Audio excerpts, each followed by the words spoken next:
Oliver and Duck are great Western engines.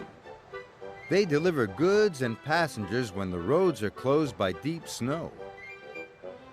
But Oliver thinks snow is messy and cold. "I'm a great Western engine," he chuffed one day. "I shouldn't have to shiver." "Begging your pardon, Mr. Oliver," said Toad, "but I think snow is splendid." Later, Oliver saw some children building a giant snowman for their winter festival. Each time Oliver passed by, the snowman grew bigger. And bigger.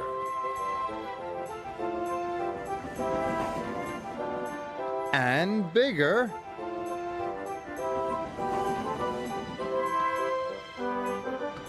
And bigger.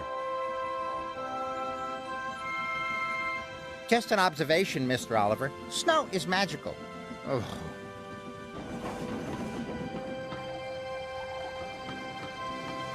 Finally, the snowman was completed. Oliver chuffed back to his warm, cozy shed. Sir Topham Hatt was waiting for him. "You have to return to the mountain village," he said. "Some goods are needed for the festival." "But all this snow makes my wheels feel chilly." "Really useful engines work hard whatever the weather."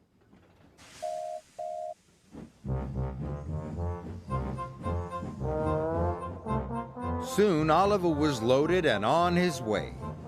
The snow was cold. It had frozen the points and diverted Oliver into the station's sidings. "Whoa, shiver my boiler!" cried Oliver. His driver applied the brakes. "Is there a problem, Mr. Oliver?" "Yeah, there is!" Woo!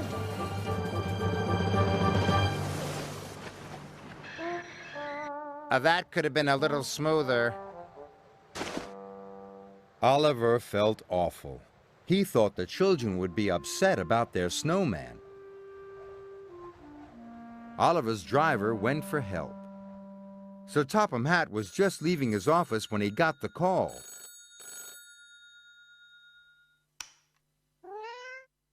"Duck will bring the breakdown crane first thing in the morning," he said. Oliver's driver returned and told him the news. "I'll be out here all night," moaned Oliver. "I'm afraid so." Luckily, the village inn had a toasty warm room for Oliver's driver. But Oliver was getting colder and colder. His fire had gone out, and his funnel was covered in icicles. "I was right all along. There's nothing magical about snow. Brr." Toad was beginning to think Oliver might be right. Next morning, the children saw the situation. "Look," a little girl shouted. "Our snowman has eyes in its tummy." "No, it doesn't," laughed the little boy. "It's Oliver." That gave the children an idea. When Oliver woke up, he was surrounded by happy children. "Oliver's a wonderful snow engine," they cried. Oliver was so relieved that suddenly he didn't even feel cold anymore. When Duck arrived with the breakdown crane, Oliver didn't want to leave. He was enjoying the winter festival so much. "You were right, Toad," Oliver called. "There are some magical things about snow." "Perhaps, Mr. Oliver," shivered Toad. "Absolutely.